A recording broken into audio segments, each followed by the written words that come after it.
کبھی ایسا محسوس ہوا ہے کہ دل کی گہرائی سے کوئی دعا نکلی ہو اور ایسا لگے جیسے وہ آسمان سے ٹکرا کر بس واپس آ گئی ہے؟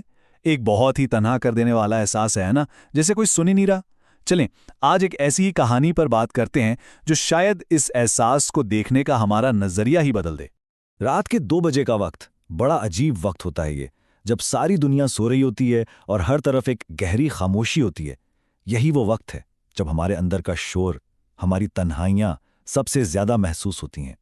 اور اسی گہری خاموشی میں فاطمہ کے اندر سے ایک آواز اٹھتی ہے، ایسا لگتا ہے میری دعائیں قبول ہی نہیں ہو رہی ہیں۔ یہ ایک ایسی کسک ہے، ایک ایسی سوچ ہے جو شاید زندگی میں کبھی نہ کبھی ہم سب کے دل میں آتی ہے۔ تو قصہ یہ ہے کہ فاطمہ اپنی شادی میں بہت تنہا محسوس کر رہی تھیں۔ ان کے شوہر علی ویسے تو کوئی برے انسان نہیں تھے، لیکن ان کی بے توجہی نے فاطمہ کے دل میں ایک خالی پن سا پیدا کر دیا تھا۔ وہ ہر رات اٹھتیں، تہجد پڑھتیں اور آنسوؤں سے بس ایک ہی دعا مانگتیں کہ ان کے رشتے میں محبت اور سکون آ جائے۔ لیکن جب مایوسی بہت بڑھ گئی تو فاطمہ نے سوچا کہ کسی سے بات کرنی چاہیے۔ وہ ایک دانا بزرگ کے پاس گئیں، شاید اپنی بے چینی کا کوئی جواب ڈھونڈنے، مگر وہاں ان کی ایک ایسی گفتگو ہوئی جس نے ان کی سوچ کا دھارا ہی بدل دیا۔ ان بزرگ نے فاطمہ کو کچھ ایسا سمجھایا جو بہت ہی گہرا تھا۔ انہوں نے کہا کہ اللہ ہر دعا سنتا ہے، ہر ایک دعا، لیکن اس کا جواب دینے کا طریقہ ہمیشہ وہ نہیں ہوتا جس کی ہم امید لگا کر بیٹھے ہوتے ہیں۔ اب یہ جو 3 باتیں ہیں نا، یہ اس پوری کہانی کا مرکز ہیں۔ بزرگ نے بتایا کہ دعا کی قبولیت کے 3 راستے ہوتے ہیں۔ پہلا، اللہ فوراً وہی دے دیتا ہے جو مانگا گیا ہے۔ دوسرا، اس دعا کے بدلے آنے والی کوئی بڑی مصیبت ٹال دیتا ہے۔ یا پھر تیسرا، اس دعا کو آخرت کے لیے ایک بہت بڑے انعام کے طور پر محفوظ کر لیتا ہے۔ مطلب دل سے نکلی کوئی بھی پکار رائے گا نہیں جاتی، کبھی بھی نہیں۔ تو پھر سوال یہ پیدا ہوتا ہے کہ اگر ہر دعا سنی جاتی ہے تو پھر یہ رابطہ ٹوٹا ہوا کیوں محسوس ہوتا ہے؟ ہمارے اور قبولیت کے احساس کے بیچ آخر رکاوٹ کیا بن جاتی ہے؟ اس پر ان بزرگ نے فاطمہ کو کچھ ایسی غلطیوں کے بارے میں بتایا جو اب اکثر دعا کرتے ہوئے انجانے میں کر جاتے ہیں، اور یہی چھوٹی چھوٹی لغزشیں ایک پردہ سا بن جاتی ہیں ہمارے اور ہمارے رب کے درمیان۔ چلیں ذرا ان پہ نظر ڈالتے ہیں۔ سب سے پہلی چیز، بے صبری۔ ہم چاہتے ہیں کہ جو مانگا وہ فوراً مل جائے، نہیں ملتا تو مایوس ہو جاتے ہیں۔ پھر ہے یقین کی کمی۔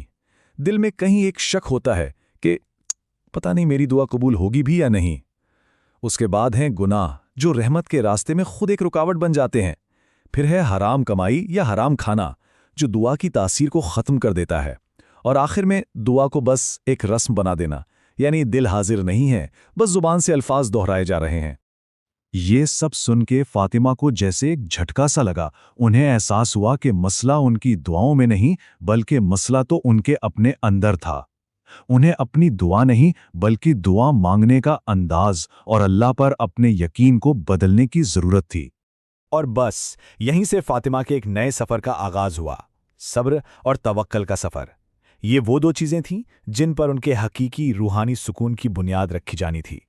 یہ سلائیڈ اس تبدیلی کو بہت خوبصورتی سے دکھاتی ہے۔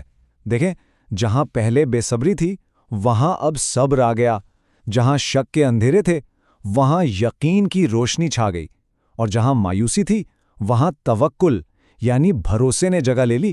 یہ صرف ایک چھوٹی موٹی تبدیلی نہیں تھی، یہ ایک مکمل اندرونی انقلاب تھا۔